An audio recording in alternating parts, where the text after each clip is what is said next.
Hey all, Kitsuragi here. So I wanted to talk to you all today about Overwatch 2 and Gundam Evolution, and compare their battle passes specifically. With the horrible launch of Overwatch 2 and the negativity around it, I wanted to check it out, see when you unlock the new character in the battle pass and how long it would take relatively. So starting off, after checking out the battle pass for Overwatch 2, I can state that I was a little disappointed in their battle pass and how it works. And yes, I am comparing it to Gundam Evolution because they're both comparable games. Starting with, let's go ahead and state the levels. How many levels are there in each battle pass? When do you unlock the new hero? Things like that. And with Gundam, we've got about 60 levels. Well, I shouldn't say about. We have 60 levels plus 4 extra levels after that, which gets you some extra little things.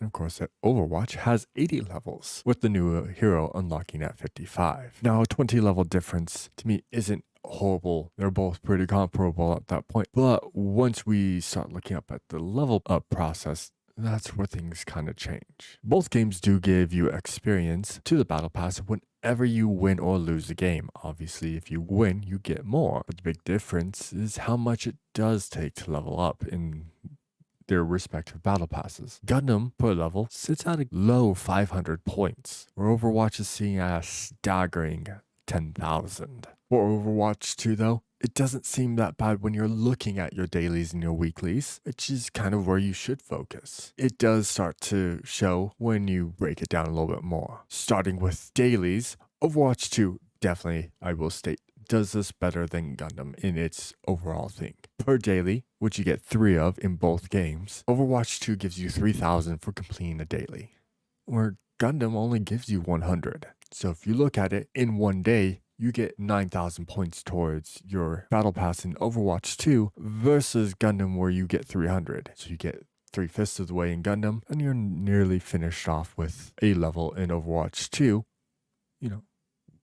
Wins, loses, you'll pretty much gain a level. But when we look at the other aspect, the weeklies, which are the longer challenges, should be done over a week, but the better experience challenges, this is where Overwatch does fall short in it. Overwatch 2 gives you 5,000 points per weekly done, and with 11 weeklies, you get about 5.5 levels just purely off of weeklies. Compare that to your dailies, you can get some good experience, but you have only 5.5. Gundam gives you 600 points per weekly and they only have 6 weeklies. After doing the math, it comes out a little over 7 levels for completion of all your weeklies. And again, with the dailies and everything, you'll gain some extra levels here and there. So if we compare these two, I'm going to state between the shorter levels and the lower experience needed for the battle pass, looking at it, Gundam nearly has a better battle pass overall. Quicker to complete and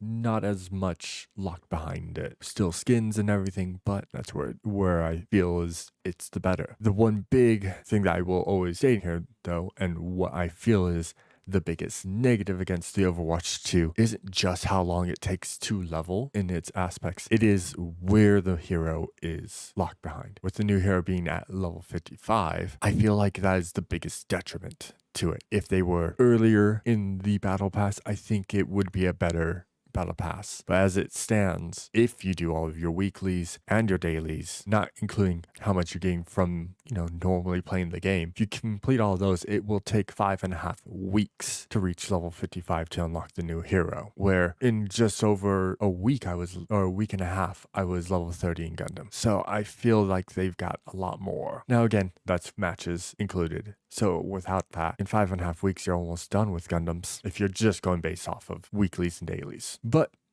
that's just my point of this discussion. Tell me what you all think. Do you feel like Overwatch 2 has the better pass, or is it Gundam? What do you think both could change to make them better? I would like to know. I would love, mobile suits locked behind the battle pass instead of spending the money or gaining the in-game currency, or more in-game currency in Gundam. Who knows? Anyways, till next time all. Remember to like and share this with a friend. If you want to see more content like this, consider subscribing. Take care.